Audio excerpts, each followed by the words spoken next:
Welcome to the Indie Corner. We're talking about all things independent comics. I'm Mikey. I'm Rebecca. And today, people, we're back at again another episode of the Indie Corner where we're going to be doing our second, in terms of the schedule, because, we're pre-recording this, obviously. You could do this every year. But this is probably, from the time we're recording this, is probably going to be our second episode of Fright Month, of Fright Month 2025.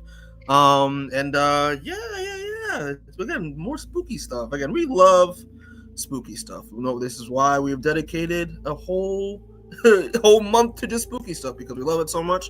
And and if you haven't checked this out already, please, by the time this is uploaded, our first episode of Fright Month, covering the book The Closet by James Sidney IV and Gavin Fullerton. Please, if you haven't already, check that out, because that was a really good book that we covered. We had a lot of fun doing that. And so we'll get to this book. Rebecca, thank you so much for joining me as always. Before we start, just real quick, people, if you haven't already, please please subscribe to the channel and leave a like on the video. We really appreciate it, because we put a lot of hard work, blood, sweat, tears into making content for y'all, and the support is much appreciated and motivates us to make more stuff, because without people watching our stuff, we'd probably quit. So just all jokes aside, please comment, please like and subscribe, please, we appreciate it.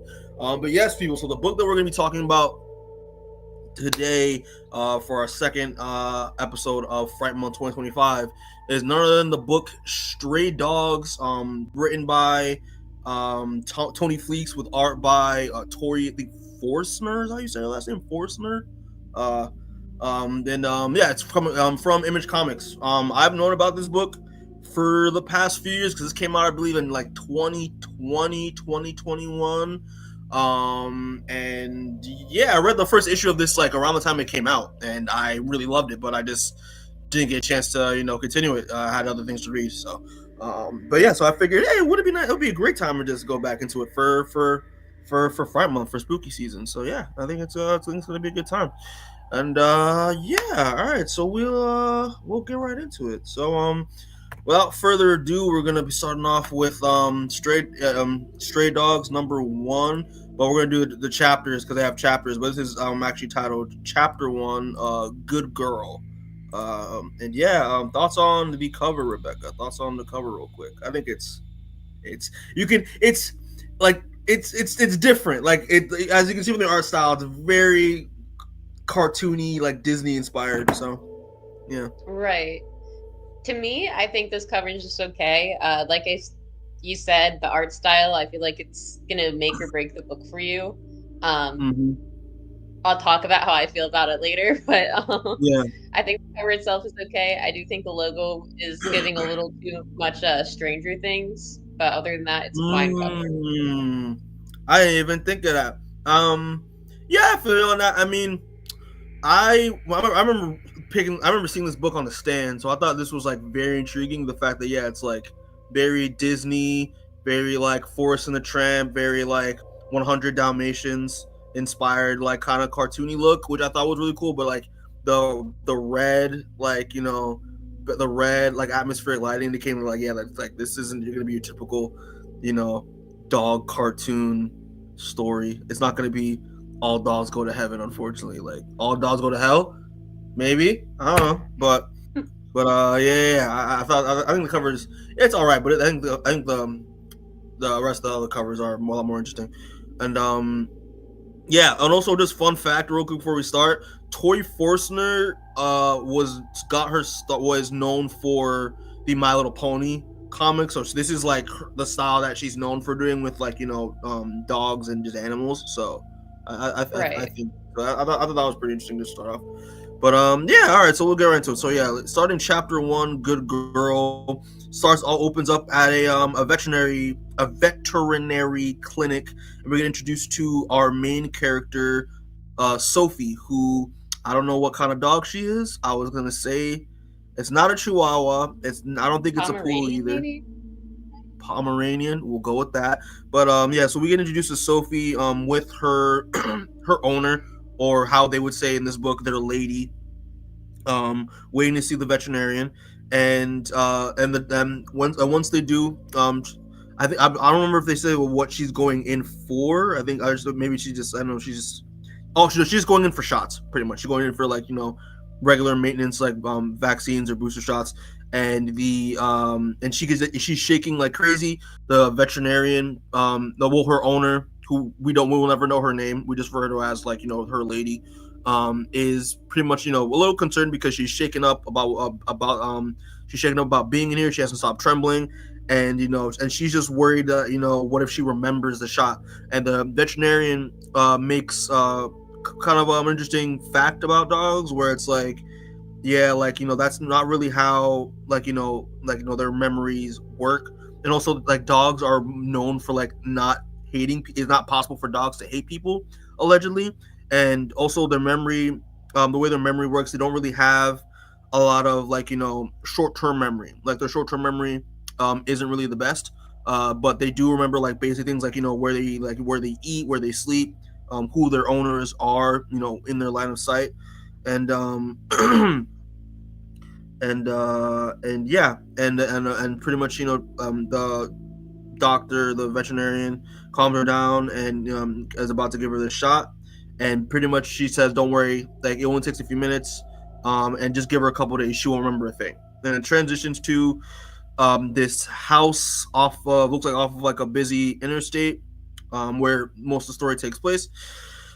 And we get introduced to the rest of our cast of dogs in said house. We got a bunch of dogs just sleeping, chilling, having a good time. And a car approaches on the driveway.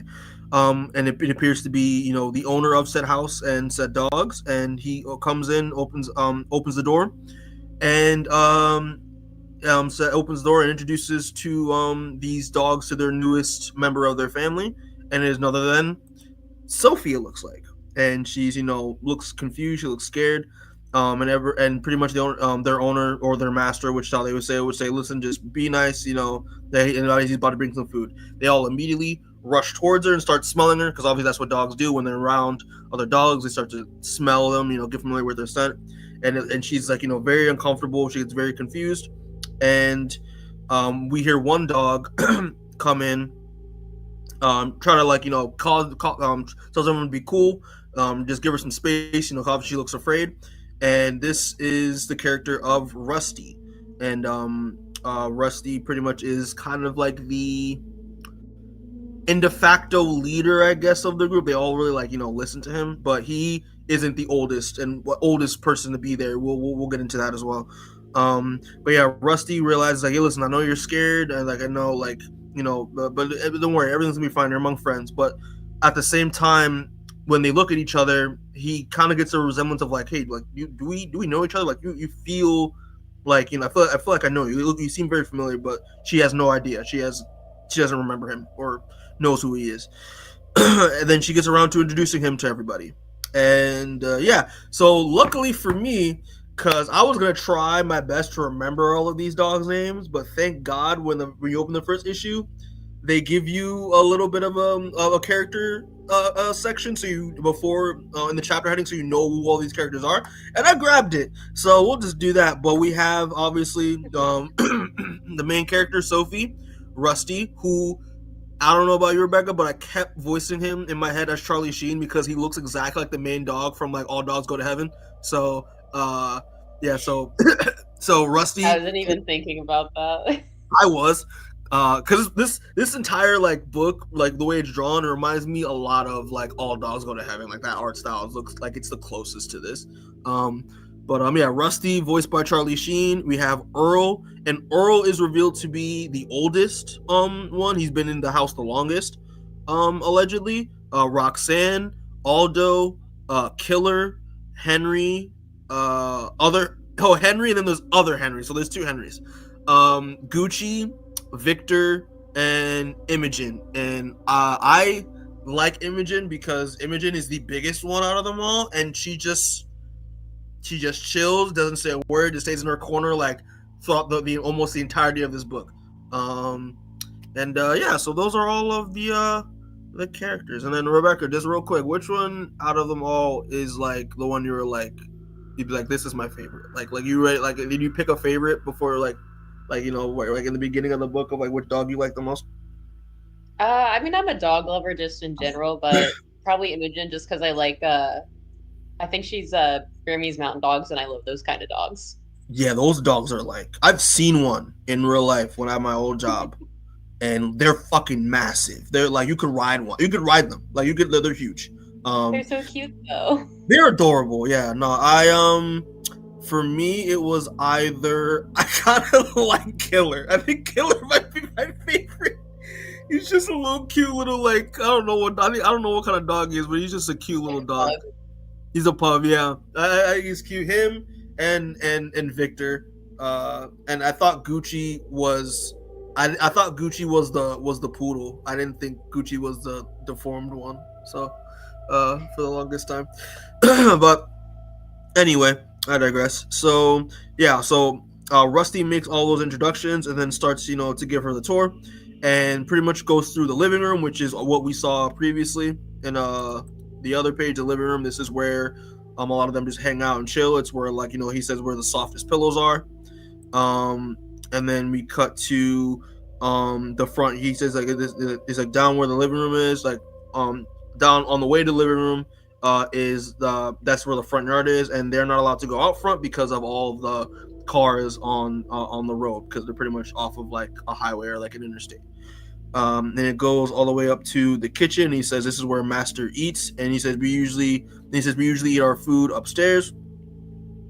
And also she notices that a little bird that the Master caught, and so we kind of get an idea. Yeah, okay, the Master likes to he enjoys taxidermy. He likes to, like, kill things and stuff. And then once from the kitchen, they go outside to the backyard, and he also says, yeah, this is where they they use the bathroom, and they also there's plenty of grass and stuff to play around in, and yeah, it's cool. And he said, and one of them, and Roxanne asks Sophie, did she have a backup before, and she can't remember at all. And he also, and so when they go back inside, they say that there's nothing really much else, but there is this he says there's the bathroom, then there's the Master's room, which is where they all sleep. They all pretty much sleep together with the Master, and there's also Master's private room, which is this room here with the red, with the ominous red lighting. And he said they're not allowed to go in there. That's like where all his private stuff is, but they think that he keeps all of his treats there. While this is happening, Sophie is so scared and just terrified that she has a little accident on the carpet, and she's just like embarrassed. And they all try to comfort her, and it's like, listen, it's okay. Like they're trying to comfort her. Like, I get it. And then they just they go back to, after the tour's done, they just go back to their what their daily activities of what they were doing. Rusty goes up to her and says, listen, like, I know it's hard, like, we've all been the first dog here, we all been there, and he's like, all of us are rescues, and we're all abandoned, but here you're safe, don't worry. And he's like, when you're ready, we're here for you. So while everyone is playing in the in the main area in the living room, Sophie just goes to her corner. The Master gives her some food, played by her, giving her some food, realizes, oh wait, you found a nice little hiding spot, that's nice. He's like, I was just just want to give you some food. And also she realizes that, like, her shaking, even though we know that she's just a little scared, but he thinks that she's cold, and he gives her this nice little red scarf to keep her warm. She sniffs it immediately, and she sniffs it, and then when she walks away, she immediately gets like hit with something like an epiphany, a realization, and what appears to be kind of like a memory. It looks like, where we see a man who we don't see the face of, who looks similar to the Master, go up to her owner, and appears to strangle her with her own scarf. And she immediately is like, I remember. And she immediately goes to the rest of the dogs and like, listen, like, your Master, I think your Master broke into my lady's house, and he waited for her, and he came, and she came home, and I think your Master killed her and brought me here. And everyone's like, what? You crazy, you tripping. Like, come on now. Like, this is, what do you mean? He probably rescued you from a shelter. Like, you're here, you're safe. And I like this. I like, the conversation that's had, because we kind of get an idea of how each dog deals with like a situation like this, and especially Earl, who again is the oldest dog, I don't know about you, Rebecca. I immediately was like, all right, so Earl is Uncle Tom in this book. Like he's the obedient house slave. Know what I mean? He's anytime anyone lashes out or does anything, he's the one who tries to tell them stop it, like shut up, like the master takes care of us, he feeds us, he loves us, blah blah blah, which is exactly what Earl does here in this situation. He pretty much says, telling her, she's ridiculous. He's like, I could smell everything. I could smell if he was a killer or not, and blah blah blah. Like I've known the master all my life. I've known him forever. Blah blah. He's making up reasons for her to not be suspicious of the master, and we give her to realize, hey, listen, you're this is a great opportunity for you. No, I mean, don't ruin it for you and for the rest of us. Again, house Negro shit. So once that happens, and is like everyone decides, that everyone is going to bed, so they all go upstairs to the bedroom, and then once we get there, we get to see the room, and it is pretty much filled with just like stuffed taxidermy animals, an owl, a snake, and they all pretty much have their own designated beds. Some of them, like Earl and Gucci, lay like on the bed with the master and all that. So they're all trying to go to sleep, all getting ready to go to sleep, but yet Sophie keeps thinking about what she just suddenly remembered after smelling what appears to be her lady's scarf, and she sees it again here, where she just can't. She literally witnessed her lady die be strangled by the master in front of her own eyes, allegedly. But when she wakes up from this dream or recollection, Rusty tries to tries to comfort her again. It's like, hey, I want to help you, like, believe it or not, but I don't think you have a good reason to lie. Like, you just got here, and let's try to figure this out together. Maybe there's some truth to this. Who knows? And he says, I know every corner of this place. I can just help you figure out. We can start looking, finding more evidence, more clues. He said, if he's a killer, I'm gonna get us all out of here. And she looks confused. She's like, wait, what killer? What are you talking about? And that's how issue 1 ends. So thoughts on issue 1? Yeah, Sophie seems to have pulled a witches. Shout out to witches, Scott said it, and then forgotten what happened. So yeah, thoughts on chapter 1. I think chapter 1 is okay. To me, this whole thing is kind of meant to be read as like one long story versus like 5 issues, if that makes sense. Mm-hmm. And I think there's a lot of exposition at the beginning, which you need, but it doesn't really feel like you get enough there for one issue to really sell it. I think there's a little bit of intrigue with the whole, her lady was killed possibly by her new master and all of that. But I don't think, I think it could be better at gripping the reader. Oh yeah, for sure. I mean, I think one of the biggest thing with this one is like, yeah, the first issue, I think it's solid. It like pretty much is just it's the first issue, just establishing the characters, the mystery that that's gonna be taking us on this journey with these characters that's gonna unravel at some point. Yeah, it's pretty much it's just establishing stuff, So, but yeah, no, I do agree with you where it's like, yeah, if this was released as like a whole graphic novel, it would be a lot more cohesive. But the fact that it's just released, issue by issue, it kind of falls a little bit. But yeah. But I like that. I think the honestly though, this book is a tad wordy. It's a tad wordy. Nothing too crazy. But I do think the artwork, again, it's different. Like I'm not used to seeing like a whole like a murder mystery type of vibe, but like drawn in a like kid friendly like cartoony style. So I feel like I'm reading like a deviant art comic when I look at this, which I don't mean that in like disparaging way, but that's just what my brain goes to. That's fair. I could definitely see that. This has definitely been on like I can definitely imagine someone like on Tumblr or whatever. Like I put my time into deviant art. I've seen comics like this 1,000 times. Fair enough. But yeah, but I think that's what's intriguing about it though. Like I do like the fact that like it's darker subject matter within this book, but like but it throws you off with the lighthearted look of the with the art style. So I think that's what's intriguing about this book the most to me, and why I decided to read it in the first place like a few years ago. So, but yeah, I got nothing else to say. I think this was a solid start, an intriguing start. Memory loss, that's no good. I do like the fact that, just before we move on, those tidbits of what that the veterinarian said about the memory loss, about how what dogs usually remember to know most like their basic needs, and the fact that they don't hate their owners, like they're naturally inclined to like love their owners no matter what, man's best friend.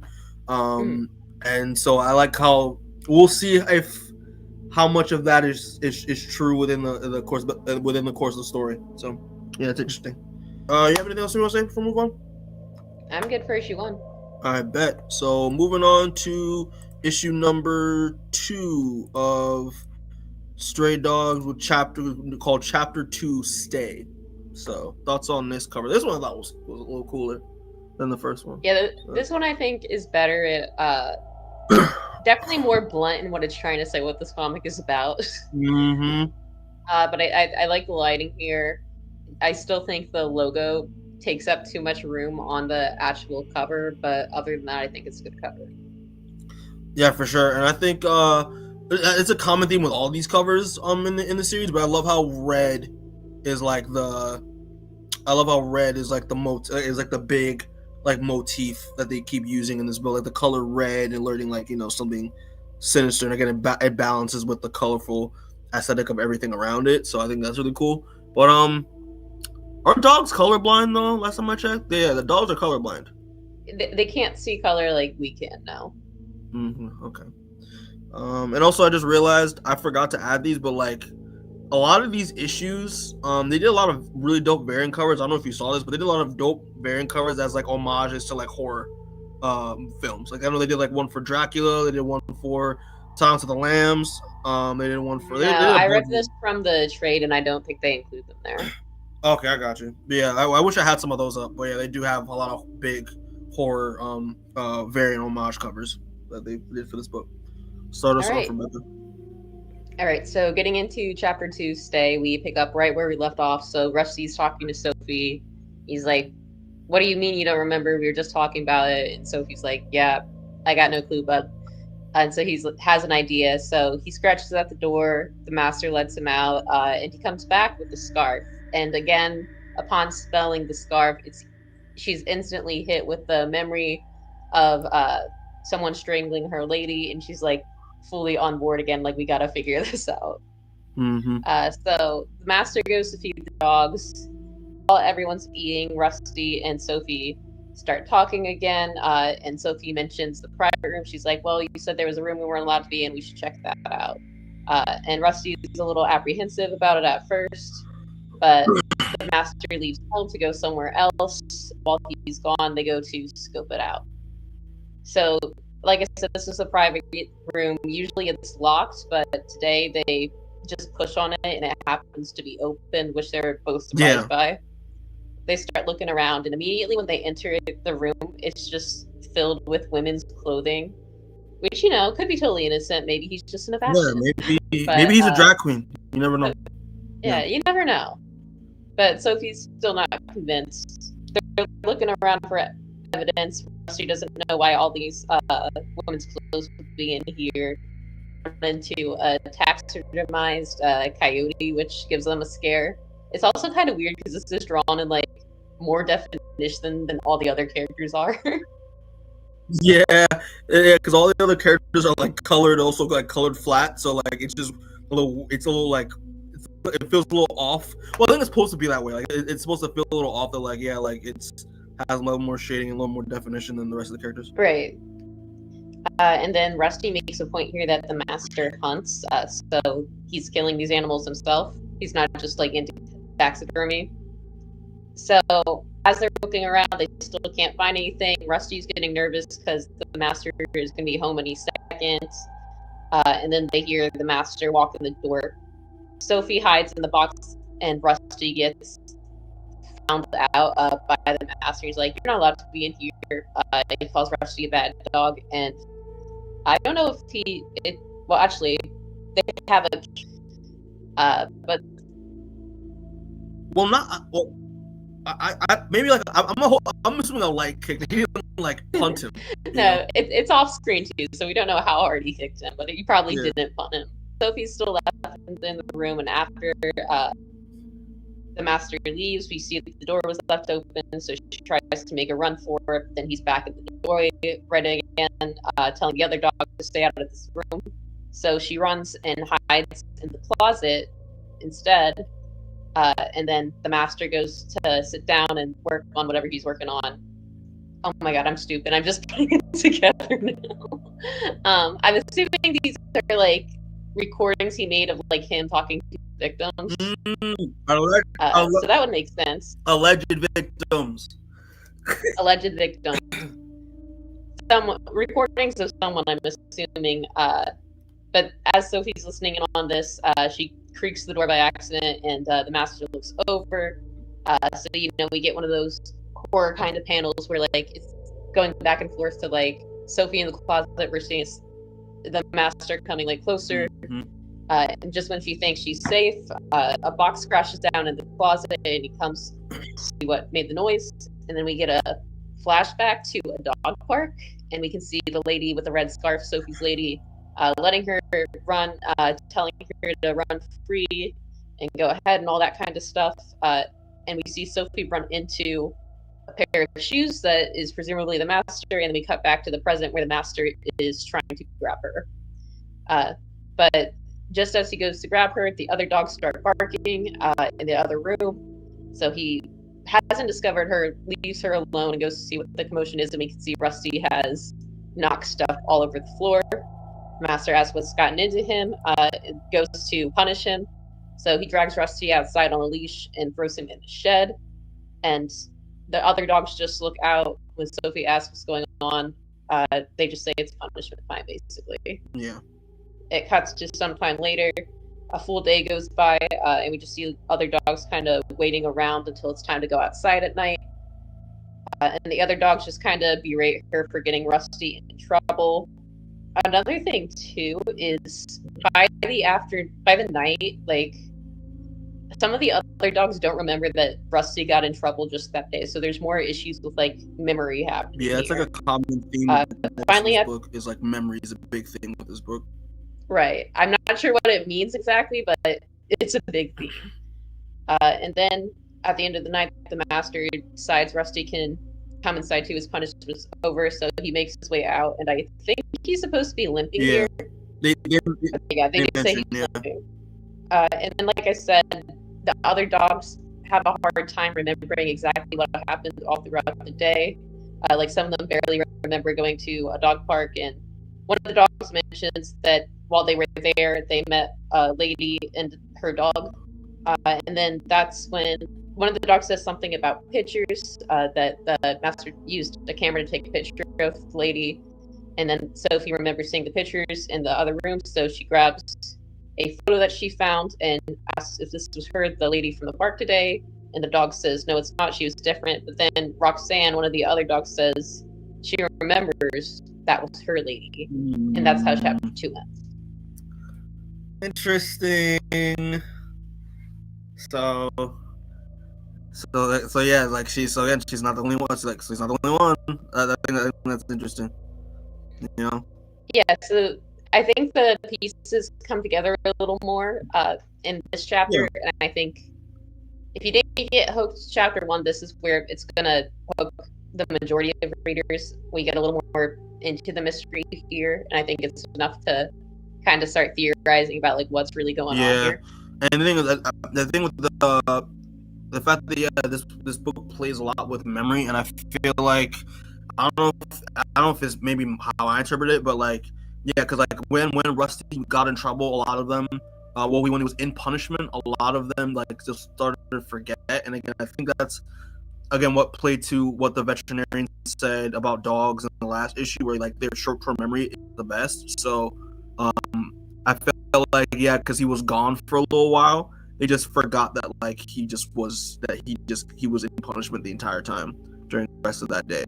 But not to the extent that they forgot him completely, but no, they just didn't realize that he was in punishment. They thought he was just you just assume that he was just somewhere else.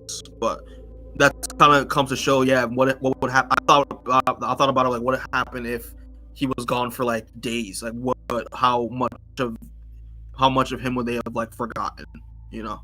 Right. And like with this book, that's kind of where I have a hard time analyzing this, because I don't know how deeply I'm supposed to look into some of these themes. Like, we keep saying memory is a big theme in this.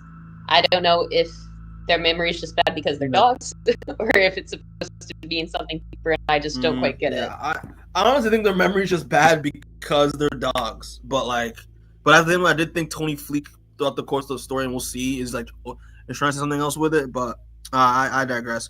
But no, I think this issue is good. Again, this is the one that's gonna hook you. It's gonna either hook you really well or not. With it. Again, I do find it interesting the fact that red is such a big thing in this book. Yeah, the lighting within the door in the private room, the lighting within the shack outside in the backyard. The fact that the punishment leash that he tags them with is red. Like red is a big kind of like motif in this book in terms of like red meaning something like dangerous, sinister. Like I like that. I like that a lot. Yeah, I did think that the little like investigation in the private room was really cool. Again, it's just it's good. Like it's just good, like camaraderie between Rusty and Sophie, and I do really like that Rusty is generally trying to help this girl, help her, not just because she thinks she's right, but just to make sure that just her well-being is like okay while she's here. And if they do find something, he did say that, listen, we'll leave, we'll find a way out. So right. I like his character. I think it's important to note too, like at the beginning, none of the dogs believe them. Even Rusty doesn't really believe her, but he's like, well, we'll check it out and just see, Yeah. Oh yeah, of course. Yeah. So, but I do like this. I think this issue is pretty good. I liked it. And also the fact that we're getting a lot of iconic horror shots from the dog's perspective here, I think is like kind of really cool. Like that shot where we see that flashback of with Sophie in the dog park, and then we see that shot of like that silhouette shot of the master about to grab her, or the master opening the closet door, like from the perspective from his feet, because it's from a dog's perspective, but it's like classic horror shot of like a killer opening a closet door to find its victim. I think a lot of the horror shots here are really creative. I like it a lot. Yeah, I like what you said about them playing with the horror shots, because now that you think about it, it reminds me too, like the flashback where she runs into the master's feet is kind of like in Halloween when the kid like bumps into Michael Myers, and like that's all you get of it. Like there's no connection at that point. Yeah. See, yeah. See, they were cooking with this. We're analyzing. They knew what they were doing. But yeah. I think this issue is pretty good. So I think I'm good for now. On issue. So yeah, I'm good on we'll move on to issue 3. Mm-hmm. Bet. All right, so moving on to issue number 3. Chapter 3, which is titled "Lie Down," and this one I think I like this cover the most. I was like, this is cool. Then looking down a hole again. Shout out to the horror movies where their posters are just characters looking down holes. I like that. So they did that here too. What are your thoughts on this cover, Rebecca? Yeah, I think this is one of the stronger covers. I'm not just going to say the same things again, but I think this kind of works with the negative space a little bit more, because they're looking down into something mysterious. Mm-hmm. And also that just like the red light again, beaming from the bottom of this hole, and I'm just like, at first I was like, holy shit, did they just find like a portal to hell? Like, is that what this is? Is that what's going down? Is that the mystery? But yeah, no, I think this cover is great. I like this cover a lot. Alrighty, Rebecca, start us off with this chapter 3. All right, so chapter 3, Lie Down. We start. It's a new day. They got this beautiful bright orange sky, and now they have Roxanne on Sophie and Rusty's team. She's convinced that the master is a killer, and they're still trying to find out more clues. Sophie makes a point that they got to get back in that private room again somehow, some way. Rusty points out too that Roxy doesn't know, like she doesn't remember if the guy killed her or not. She just remembers the lady from the picture, and then Roxanne's like, no, actually I do. I don't remember it clearly, but we lived in another place. And she starts to remember her lady a little bit, but she completely forgot her, and she goes, how could I forget about that? And then Earl chimes in, who again is the oldest dog here, and he says, Rusty's right, you didn't forget because it never happened. And he's very insistent that, you know, what they're thinking couldn't possibly be true. Again, he's you know what? He's Steven from Django. He's Samuel Jackson's character. He is the house Negro who is trying to keep the other dogs, who actually the other slaves in line. He is that character. He's Steven from Django. That is Earl. That's kind of a crazy lens to read this dog story through, but I'm kind of fucking with it if you can get it to the end. All right, so this conversation is continuing, and then Sophie asks Rusty if he remembers anything before he lives here, and he doesn't. And Sophie's like, well, I do remember something, and I need to help, and you guys are going to help me. And as they're talking, we see the master come home. By this time, it's dark outside, and all the dogs are running in because it's feeding time. Roxanne, Sophie, and Rusty stay behind, and then in the background, we can see Victor, the little Dalmatian, is also there, but he's just kind of watching from afar at this point. Mm-hmm. And as they're about to head inside, they smell something, and we see a shovel next to the porch. So the dogs start digging, and eventually they get the door to the crawl space to open. That's what that is. Okay, I was wondering what that was. I've never had a crawl space, so I didn't know what that was. Yeah, I've never had one either, but I've seen enough murder documentaries. I was like, I literally was calling it the Underhouse the whole time. Same thing. Yeah. But the three of them enter, and then, like I said, Victor joins behind them, asking what the guys are doing, and we see the headlights blast them as the car pulls up to the house. So the dogs are like, oh no, we gotta hide.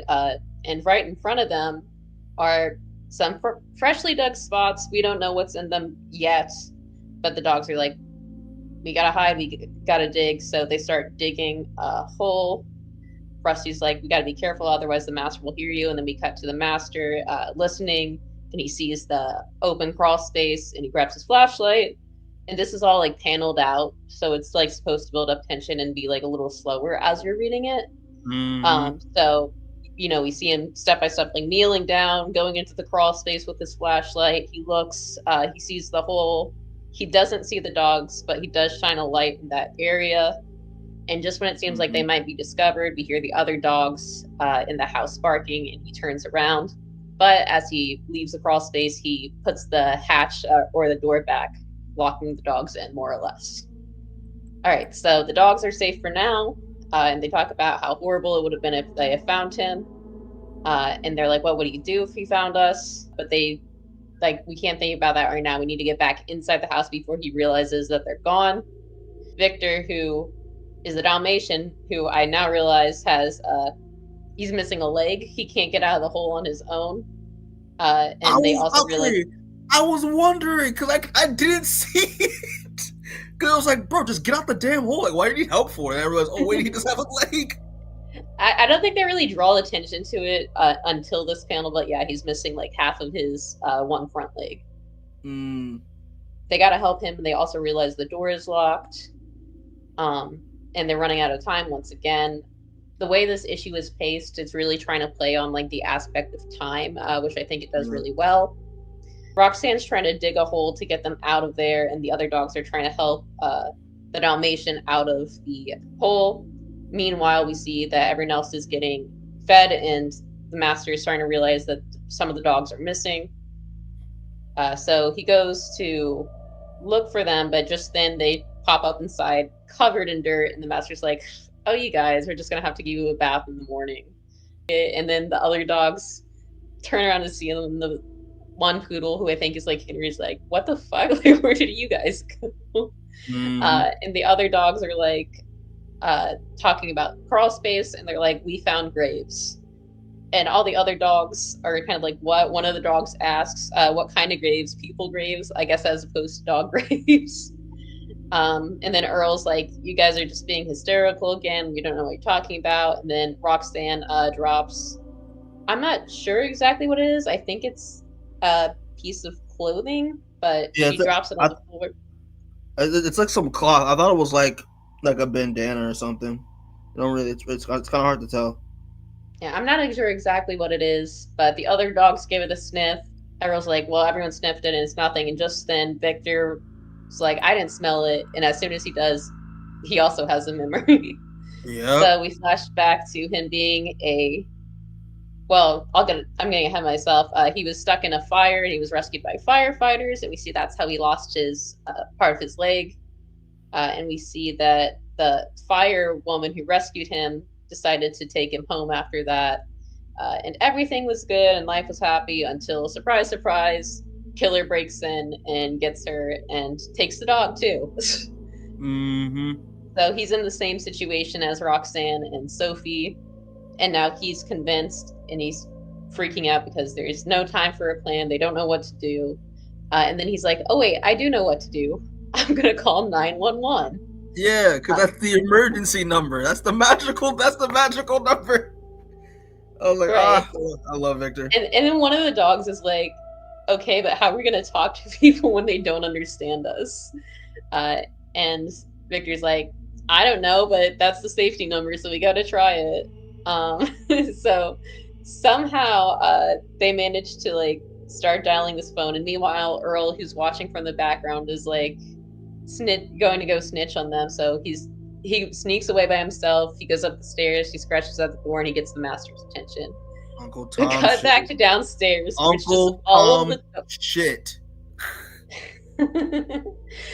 We cut back to downstairs, which is all of the dogs barking furiously at this phone, like anyone's going to understand them. Which I think is funny. It's so funny. It's also kind of sad if you think about what's happening in context, but it's also funny because it's dogs barking at a phone. But the master sees this. He picks up the phone, tells them his dogs dialed the phone because clearly that's what's happened here, and knocked it over. And we see him click the phone down. He also grabs a piece of fabric from under the porch. He takes the red leash, leashes up Victor, and the dogs think he's going to get dragged out to the punishment shed. They all kind of trail outside to find him, or watch after him, I should say. So they look, they think he's going to the shed, but he doesn't take him to the shed. He takes him around the shed, so we can't see what's happening.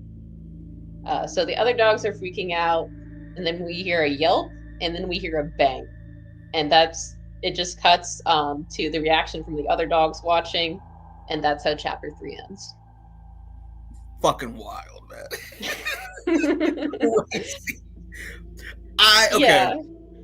I start like Victor, like in this issue, became like one of my favorite dogs in the book. Like I was like, because I really did like after like the initiative he took after he discovered his lady in his memory, and like him just trying like and I liked his backstory a lot too. The fact that like he was a Dalmatian that was taken in by the fire department, and I honestly thought that they were gonna take him in to like maybe be like a fire rescue dog, like because like that's Dalmatians are like known for being like synonymous with the fire department. And right. I like how he memorized 911, and I liked his backstory a lot, and the fact he took initiative. Like, I really liked Victor. This broke me immediately. I was like, fucking hell, no! The fact that I what's funny? I think because the fact that he noticed the piece of clothing that obviously like the master would connect to Victor's previous owner. I think if they hid the cloth or if he didn't see it, I think Victor would have just had punishment like normal. You know what I mean? In my opinion, I didn't think he put him down. I think if you're looking at this from the human perspective, which is these dogs don't know what the fuck is going on, they're just normal dogs. Yeah. Complete overreaction to this. So it's kind of funny in that respect, but from the perspective of the dogs, obviously, it's horrific. I think this issue, I think it has the best pacing, and I think it also has the best storytelling out of any of the issues, like as an issue. Yeah, I think this and the next issue do tension like really well. Like I like the way it's paced. Because when this one is the scene where they're digging and they're locked in the crossface and they're trying to get back inside for dinner before he notices. I think it's really well paced and really has really good tension to it. Yeah, so I agree. I agree on that standpoint. There's also just some good paneling in this issue, like like I said, is part of the pacing. But I think, like I said, I think this is the strongest issue in the miniseries. Mm-hmm. And I don't know about you, I kind of just noticed this, but in Victor's flashback, I think I'll full screen it real quick. I think on the left panel, I think it is like heavily implied here that, especially in this, that I think the master caused the fire. You know what I mean? I think he caused the fire that ended up, I guess, killing Victor's previous owners. I don't know if that. Cause you see, the man with glasses with the alarm. Yeah, I guess so. I never noticed that when I was reading this. Which makes this even more tragic. It's just like, yeah, the master allegedly, the master allegedly set the fire and set fire to the apartment, killing Victor's previous owners, and then Victor got taken in by the fire department, which maybe wasn't planned at first, and which makes sense why when Victor was settled in the fire department in the firehouse, I guess the master allegedly came back to grab Victor because the fire department beat him to it. That's even more crazy. This guy's doing too much. Yeah, honestly. Yeah, but yeah, this issue is good. Yeah, when we said like before, great tension. Love the cross space scene a lot. I think it's really, again, it really plays on those horror motifs and stereotypes that we're familiar with. Obviously from a dog's perspective. Again, I really don't like Earl. Fuck Earl. He's a narc. He's an Uncle Tom. I don't like this. I don't like Earl. Yeah, and that's pretty much it. I think this issue, again, this is like the most this and the next issue are, I think, the most tense issues out of the whole miniseries. So, but yeah, but here's the thing though, right? From the dog's perspective, they heard a bang. They don't know what it is. So we don't know if we're saying Victor got popped, but like we don't know if Victor actually got popped or not, according to the dogs. So yeah, at least at this point in the comic. Yeah, at least in this point in the comic. So yeah, we'll see where that goes. But yeah, so I guess we'll move on to issue number 4, chapter 4, titled "Play Dead." Thoughts on this cover? Again, it's just, I think it's classic. Mysterious house with sus shit happening in the middle of the night. I think that is classic horror. That's classic horror for me. I really do. I like this cover in that regard. Yeah, this is a good cover. Very strong colors, at least where it needs to be, and I think this is a good one. I don't really have too much to say outside of that. Yeah, I just think the way they use red in all these covers is really smart. I love like the van, the owner's van that he appears to have Rusty go into, glowing red, like something bad is in there. Let me say that we don't know what it is, which makes it more intriguing. Which makes it more intriguing to pick the book up. It's smart. The way they use color in this book, in the covers, is so smart. I love it. I love it a lot. But yeah, all right. So we'll just get right into it. So chapter 4, Play Dead, starts off with a memory from our favorite Uncle Tom, Earl, aka Steven from Django. Hildy in the hot box. What's she doing there? What you think she doing there in the hot box? She been punished. What'd she do? She run off again. Jesus Christ, Stephen, how many people ran away while I was gone? 2. The next time you read, if anyone reads this book, read Earl's voice as Samuel Jackson as Steven and Django. It would make the experience make a lot more sense to you. But yeah, so cuts to a memory from Earl. I think it's Earl as a pup, and he's in a room in a pink room where we see the master, giving him a treat, and he's very excited, and and he tells him to to tell him to shh and stop barking.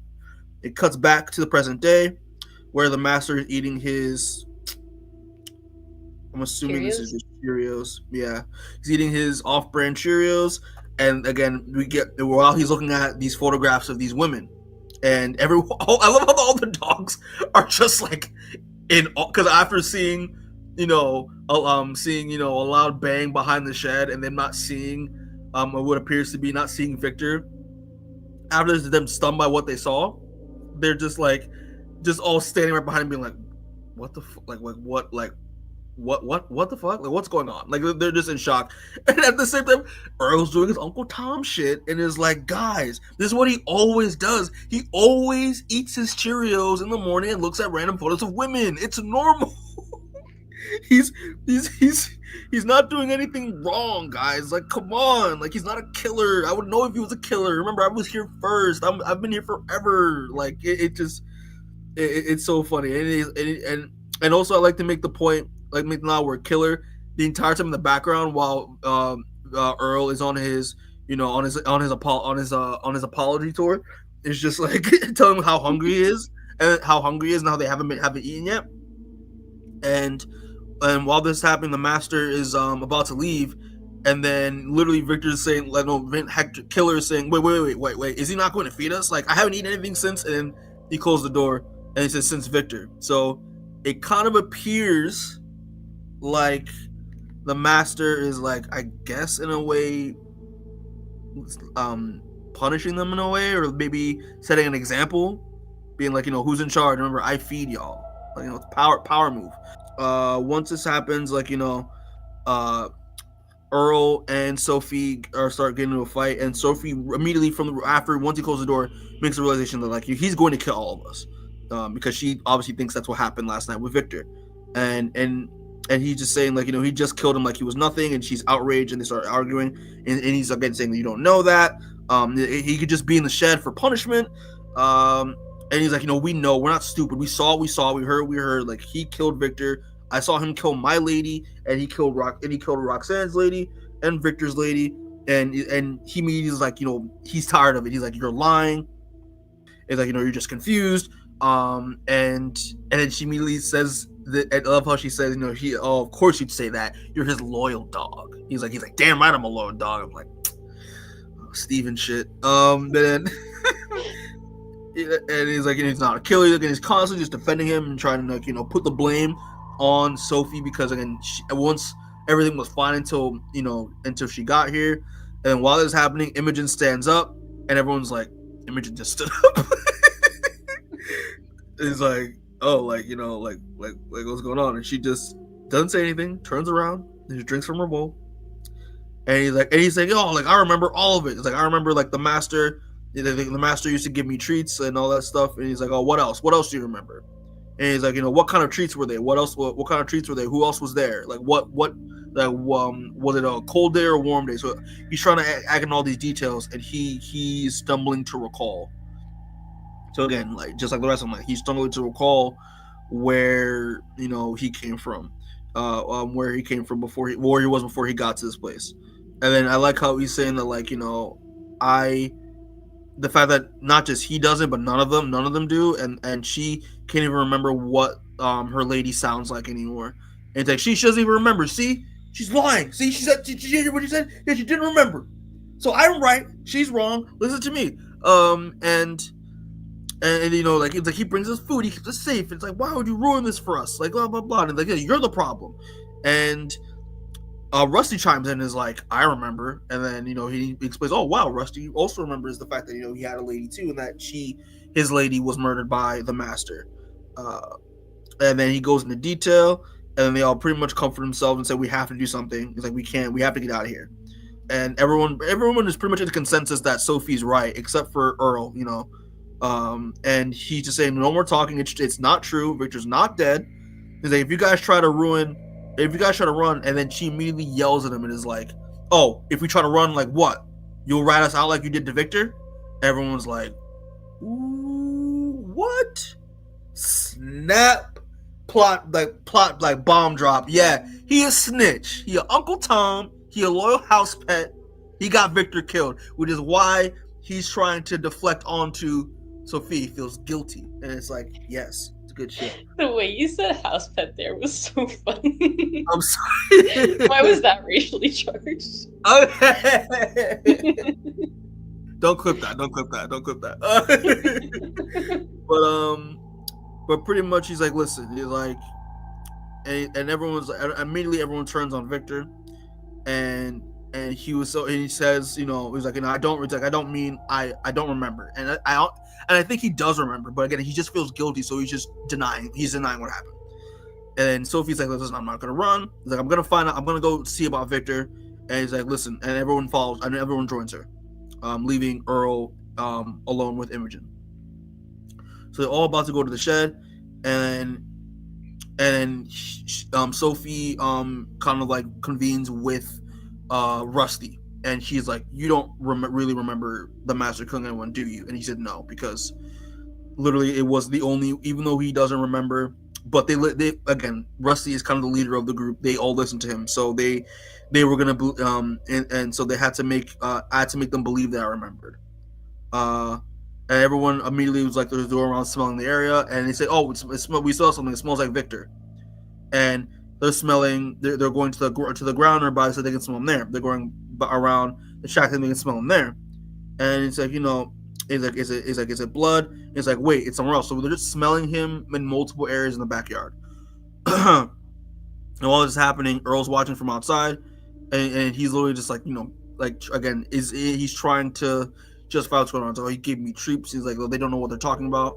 And then he goes to Imogen. Imogen bumps into him, looks at him directly, and then walks away. Imogen is a mysterious girl. I love her. She's great. You know, and he like, you know, starts sitting down moping into a familiar door with a little red tint that, you know, that you can see glowing from inside of it when you open it. So once they realize, oh wait, that cuts back to the backyard, and they realize, oh wait, Victor's in the shed. But again, they're not allowed to go in the shed, so they're all hesitant on like what they should do.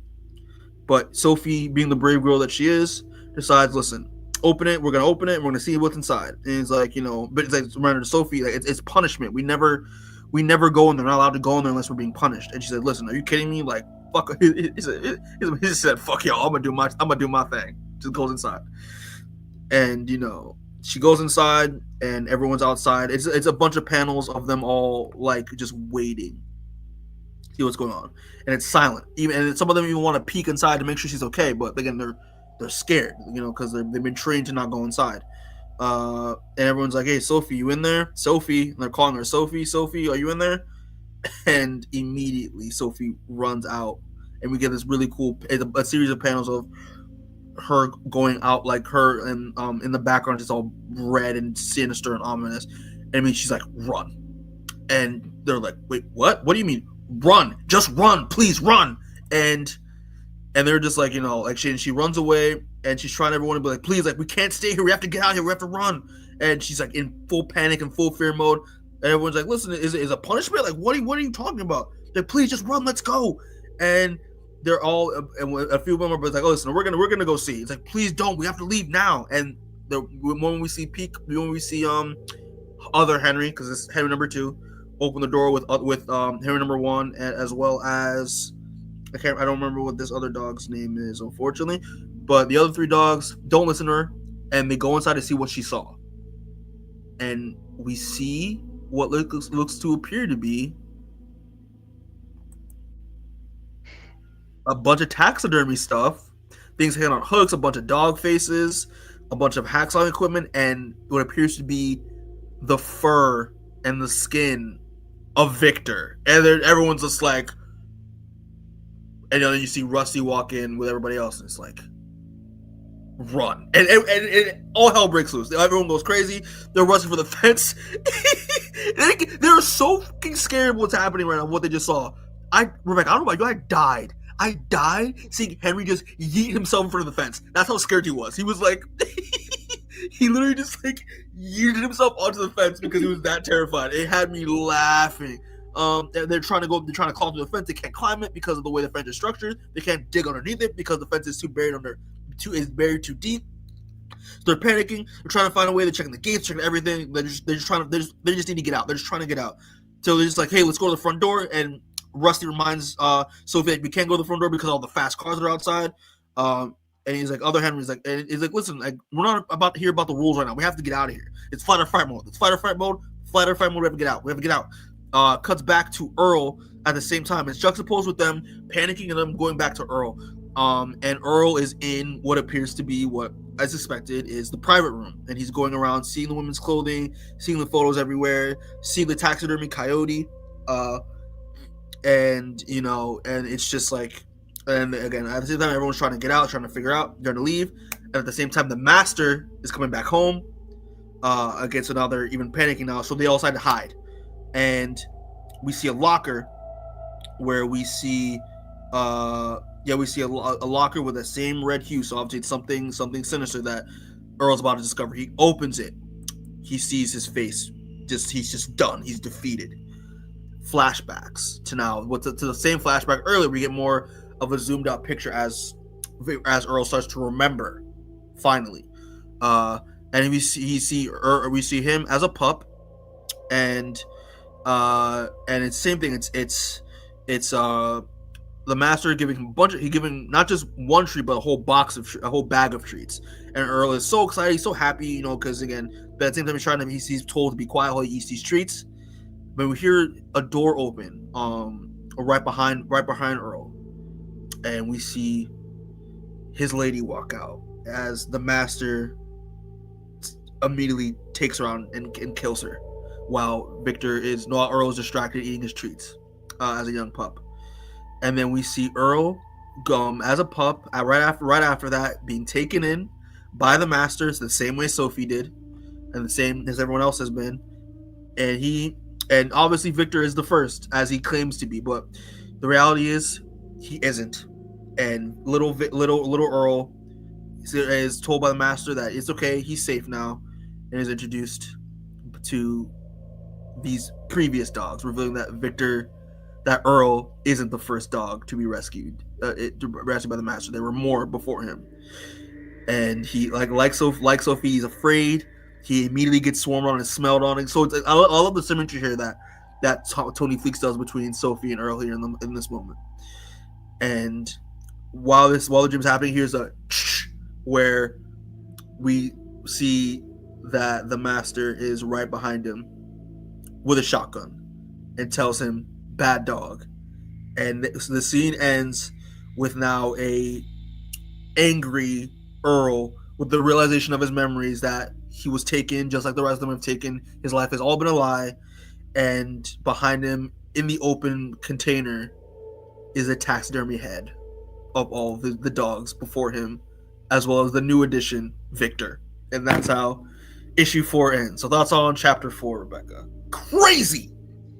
Like I said last issue, this is kind of a crazy book because it's horror from a dog's perspective, but it's not enough that this guy just kills like women and like that's what makes him like a killer. Like we literally have to like have the dead dogs' heads hanging in a secret closet somewhere. Like that's insane. Yeah, it is. It's like, I remember I texted you this before while we were getting ready to start this.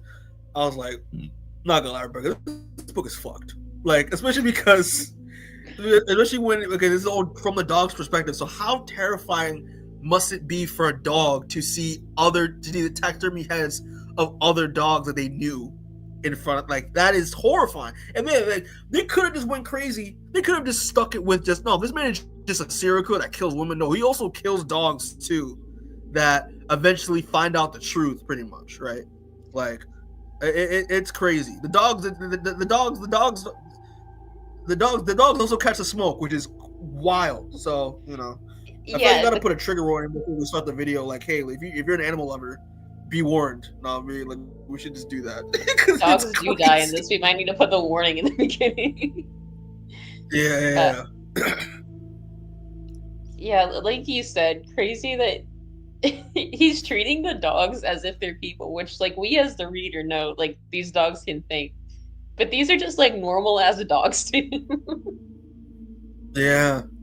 I think that's what makes the story interesting. Is like, you know, we're kind of have to treat these dogs like not just dogs. We have to treat them kind of like they're human in a way from a narrative perspective, which makes it the more terrifying scene is from their perspective. I think it's really well done the way Fleecs interprets the story that way. But yeah, I love this moment to realize, oh yeah, like this is the part where Earl realizes that his entire life has been full of shit, and that he was taken and is a victim just like the rest of the other dogs are, and is immediately like he's pissed. Like I love that you know, hey, like listen, like, you know, this is a chance for Victor. This is a chance for Earl to redeem himself. You know, as you know, the Stephen of this story. So you know, I thought it was. I loved the last like the final act of this issue. I thought it was great. I was like, this is yes, redemption for Earl. So, but yeah, again, this issue I think is my favorite. Again, this is where all the dominoes fall, and we get to reveal like what actually is going on. So, and how sinister the Master truly is. Again, that scene where Sophie goes into the punishment room, and then they don't hear, and everyone's trying to figure out like you know, what is she seeing? Like, you know, they're trying to get her attention, but she's so traumatized by what happened that her immediate instinct is like, no, we got to get the hell out of here now. And then they have to face the truth themselves to actually to you know, to understand where she's coming from, and it's crazy. Again, we saw Henry too get so scared he yeeted himself into the fence. He literally just ran into it. Right? It's crazy. Again, it's just they're humanizing these dogs very well in this book, and I like it a lot. So yeah. Any more thoughts you want to say on chapter 4, Rebecca? I think I'm good. Alrighty. So all right. So we're moving on to the final issue number 5 of Stray Dogs, and the final chapter being titled "Bad Dog." You know, as a nod to what the Master said at the end of issue 4. I think this cover is. I like this cover a lot. It might be my favorite. It's really good. It's the silhouettes, the shadows, instead of the red with the ominous lights, red with blood. You know, and I like the missing posters, the missing dog posters. It makes it much more sinister. That there's missing dog posters in the backdrop on the wall in the private room apparently. So yeah, what are your thoughts on this cover? Yeah, I like this cover too. I think the covers just keep getting like better as the comic goes on, and especially at the end when you can get a little more into like spoilers, they get a lot more atmospheric too, and I really like that. Mm-hmm. Yeah, no, I agree. It's a really dope cover. Yeah, all right, Becca, let's start us off with chapter 5. All right, so chapter 5, Bad Dog. We're right where he left off last issue. So Earl is growling at the Master. The Master goes, "You know the rules. You don't ever come in this room, and you don't ever show your goddamn teeth." And he tells him to come on. It's time for punishment. And immediately we see Earl jump him. He drops the gun, and Earl goes immediately for the jugular. For the jugular, I was like, "Damn, he pissed!" Like I was like, "Wow!" Like he's out to kill. That's how traumatized he is. Understandable though. So yeah, he was not playing about that. We cut outside just the house, and we see the highway zooming past in the foreground, and we hear a bang. So the other dogs, they're freaking out. They're hiding in like a pantry or a closet or something like that. And everyone's like, well, everyone's here except for Imogen and Earl, and we see Earl running bloody teeth around the corner as more shots ring out. And we see Earl coming down the stairs. He tells Imogen to run, and he tells everyone to run now. Everyone's asking what happened, but they don't really have time to explain as the Master like comes down the stairs, and we see him loading a bullet into a shotgun. And then we see fucking Imogen, this diva, coming after him basically pushing him down the stairs. Yeah. Not basically, she did. Like, straight up. She did not give a fuck. She should have just pounced on him, and her being a Bernese Mountain Dog, like, she's huge, so like she can do damage. I love this. I loved this shot, and I realized Imogen is such a good girl. She's the best girl in the whole book. I don't care anyone says, she's the best girl in this whole book. I loved her. I loved her. We stand. Mm-hmm. But this is kind of a chaotic scene. So the master's falling down the stairs. He drops the gun. We see him land, and he's just kind of in this like bloody pile, blood coming out his neck, all of that. But the dogs still have to run. So they start pulling a weapon. Earl jumps directly out the window, like through the glass. Doesn't give a fuck. Yeah, crazy. Unlike weapons, he isn't as quick to get up when he lands. He's covered in cuts and there's broken glass everywhere, and all the other dogs like trail out a little more carefully. Sophie is still inside though. She says she has to go get her lady's scarf. The other dogs are like, "Girl, just leave it." Yeah, and I was like, "What do you mean you're gonna damn scarf? What the fuck is wrong with you? We gotta get out of here." But Sophie makes the point that if she doesn't take it, she'll just forget again. And as she goes to go back for the scarf, she sees the master starting to get up. Again, blood still dripping out of his neck. And then she has a flashback to her owner back at the dog park where she says, "It's okay, Sophie. It's okay. Go, run." And then we kind of cut back to the master fully up at this point. He kicks out the front door. He's starting to go after the other dogs, shooting wildly. He hits Roxanne in the like tail or the back. It's not quite clear from the art. And the other dogs try to go after her, but she just tells them to run. Rebecca, I'm sorry, real quick. Imagine how wild this is for the people on the highway seeing a crazy man with his neck like fucked up while he's just shooting at a bunch of dogs. Like that's crazy. Like, just imagine that scene. Why people don't play about their dogs? This man's getting life in prison if he survives. Honestly, yeah. If I saw a man while I was driving, just like outside his house with a shotgun about to shoot at a bunch of dogs, it's hands. I don't care. It is hands. It's on sight. Like, you know what I mean? And I just realized too that flashback that Sophie has is a way of her like, I guess, coming to terms with like letting her owner, her lady, go. I just realized that just now. I was like, oh, that's kind of a sweet it's moment. Like closure. It's closure. Yeah, I like that. I like that a lot. But to get back to the story, like the other dogs realize the cars are too fast on the highway. There's like nowhere they can really go between like the fences and the cars they're kind of trapped in. And as they're doing this, the master's getting closer and closer to Roxanne, who again is just laying there on the ground. She can't move. And then we see Sophie jump out the window and bite his leg. And even though she's really tiny, does enough damage that the shells fall out of his hand. Mm-hmm. The other dogs are still panicking because they can't cross the street. And Rusty goes, "How do we make them stop?" And we see Earl look on. And again, a lot of back and forth here. While this is happening, Sophie does get kind of punted. She's punted. It is crazy. And you cut back to the other dogs. Earl looks at them and looks back at the road and self-sacrifices himself, going out into the middle street, and just there's like a 20-car pile up right there. Bruh, I was sad. I was like, damn. Right when he got his redemption arc, I was like, God damn it.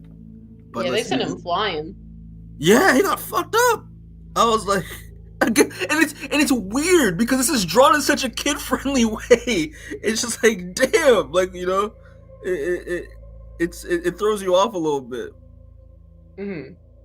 Sometime later, we see someone opening their eyes, and the dog's asking if he's dead, and we see that this is from Earl's point of view, and Roxanne and Sophie make their way over.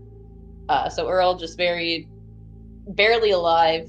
Sophie asks him why he sacrificed himself, basically, and Earl just says, "I remembered," and then he dies. Mm-hmm. So the other dogs all let out a howl in his memory or honor. I don't know exactly what you would call it, but they all mourn for him for a second. And we see a woman walk out of her car. She can't kind of find her phone. She asks this guy if he can call 911, not realizing that he's bleeding and holding a gun. And as she gets near him, like, the other dogs are barking at her, basically trying to tell her to stay away. She asks if he can hear her or if he's okay, now noticing the blood. And all the dogs bark. The guy, he's holding his like hand on his neck, trying to stop the bleeding. He just raises his hand, and we see this wound that Earl left, and he just immediately collapses. And we see his face, like we see what he looks like. Yeah, he's just a guy though. His face is just a dude. Yeah, like nothing crazy. He's just a dude. But I do like the fact that, like, it took this man to like literally be on the brink of death to actually like see what he looks like. Like, when I'm assuming when, I guess from a dog's perspective, like when he seems to be not of a threat anymore, that's when we actually get to see who he actually is. Because we always see him being threatening and menacing and scary from down below, but like because he's about to peace out, that's when they're like, okay, like this is what it looks like. I mean, it's I don't know. I like that. I like this moment a lot. Yeah, it's good stuff. It looks like Hank Hill from King of the Hill, kind of. Yeah. So later that night, the police are there. We see some body bags as well as animal control. The police say we need to get more animal control there on account of there being like 10 dogs just out on the street. Mm-hmm. So as the dogs are barking, someone says, "Do you need help?" And I think this is kind of funny. It cuts over to a police canine. Yeah, I love this so much. Like, yes, this is a good moment. So all the dogs are explaining to this other dog that there's bodies in the crawl space and there's a shed and all the fucked up stuff we've already seen in the house. And the dog's like, "Okay, I'll check it out, but are you guys okay?" And the dogs hesitate, but ultimately they say they're okay as the police dog leads them to the crawl space. And then we get you know what's wild though? What? Imogen does not move once. She does not. Imogen is still in the house after all that. She refused to leave. It's so funny. I'm just like, damn, she's such a diva. I love her. But we get a time skip, and it's fall now, and we see that Sophie and Rusty are still together, and they have collars, meaning they both got adopted. So their owners don't realize that they know each other, and even at first, Sophie and Rusty, they're like, "Hey, I feel like I know you. Do I know you?" Mm-hmm. But they get along right away. I think it's left a little ambiguous as to whether they actually really know each other or remember each other or not, but they clearly get along while they're playing at this dog park. Okay, so we see as the dogs go to leave that Sophie has a new name. She's now called Trudy, and her owners go to take her home, and as they do, they call her a good girl, and that's the end of the story. And while she does it, she looks back at him for a second. I think the way, from what I interpret it is, it's the same deal. I think it's the play on the memory of dogs. I think because when they got the animal control, they got separated.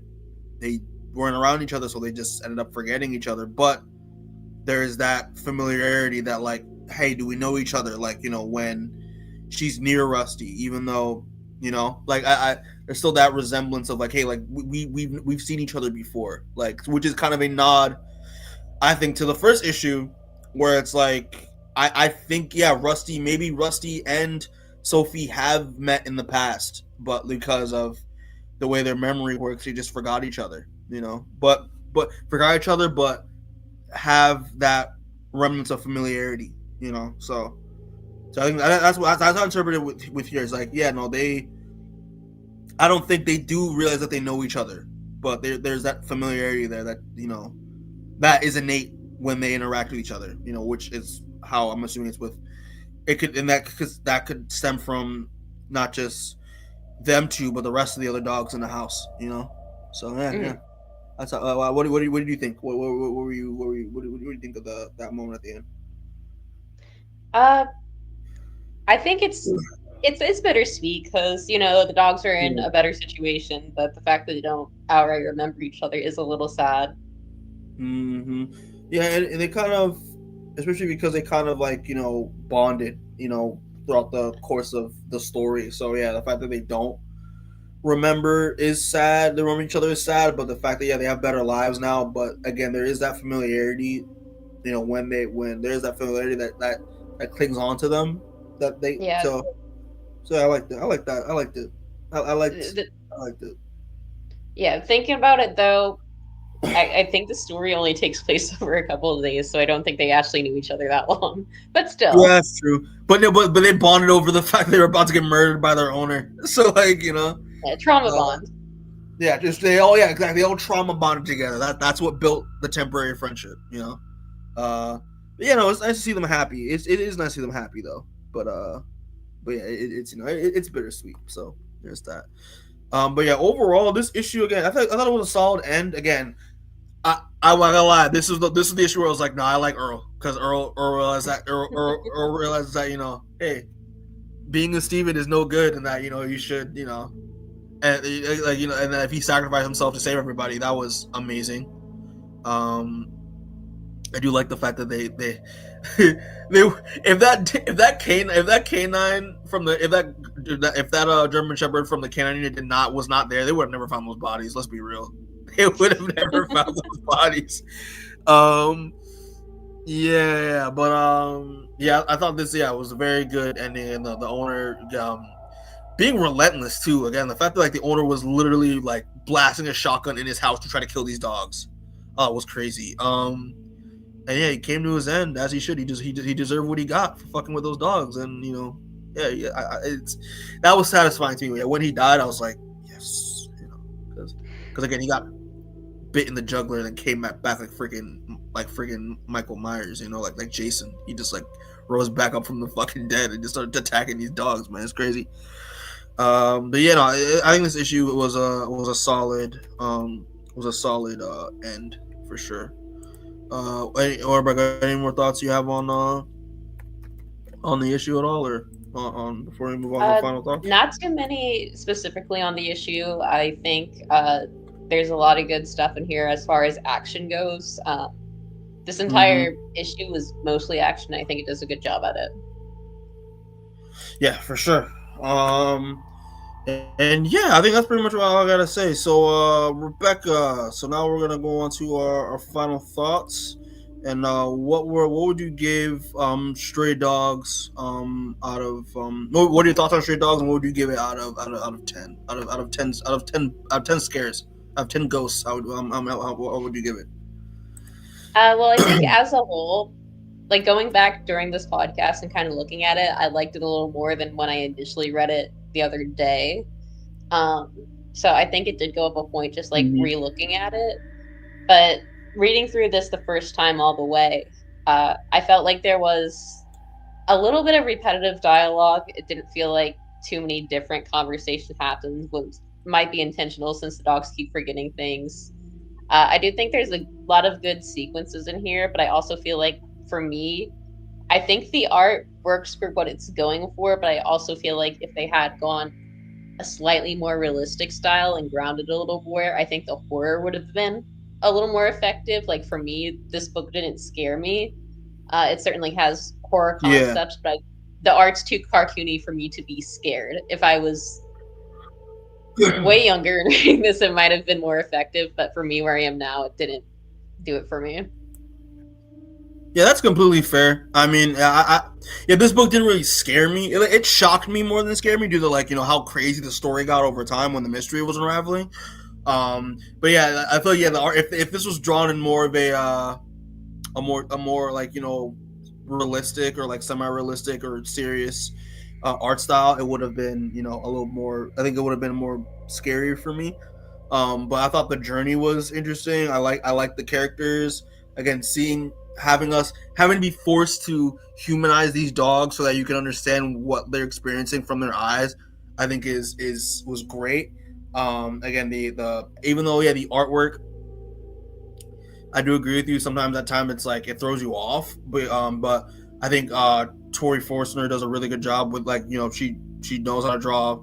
She can draw cartoon animals really well and implement horror elements to that as well. So I thought that was really good. And the horror moments, especially like the build up, the 10 scenes were good. Again, it's I think this book is pretty solid. I liked it. Again, it just escalated crazy. Like that ending, like that reveal with the dogs, being, you know, with the dogs in the lockers. I was fucking nuts. I was like, what? I can't believe they got away with this. But knowing its Image, of course they got away with it. Yeah. So wait, what would you give it out of 10, Rebecca? Out of 10 scares, I'm going to give this a 6. It's not my favorite, but I think there's still good stuff to be found in here. Again, if the art style turns you off, I don't know how much you're going to get out of this, but there's some good writing in it here as well. I just don't think it's as deep as it could be at some parts. Okay, yeah, for sure. I would also give it a 6 as well. I think the story itself is pretty good. Again, it could have been executed a little bit sharper, but I do think it's a fun. I do think it's a really fun read. Again, I do love the escalation of the mystery. I think I like how crazy it goes towards the end, and also I like the end. I think the ending is very bittersweet, and the whole play with memory and the way and implementing actual like stats, facts about dogs into the story, about their memory, the fact that that's what I was saying earlier when it was like, oh, like when the veterinarian said they naturally don't hate people, they naturally don't hate their owners. I mean, Earl kind of proved that wrong when he literally bit his master in the jugular and killed him. So like, I like how they played on that kind of like trope with dogs, I guess. But yeah, I would give it a 6, maybe 6.5, but we'll stick with 6 out of 10 scares. I thought this was a pretty solid read. We had a good time reading it. But actually, no, Rebecca, I don't know if you noticed, but it's kind of isn't the end to the story. I don't know if you knew that or not. There's more. I did know that. I didn't read the sequel. Yeah, apparently there is a sequel to this to Stray Dogs. It's only a 2-page mini series, a 2-page story, a 2-book story titled Stray Dogs Dog Days, and it looks like, I haven't read it or looked into it, but it looks like from the cover it is focusing on Henry number 2.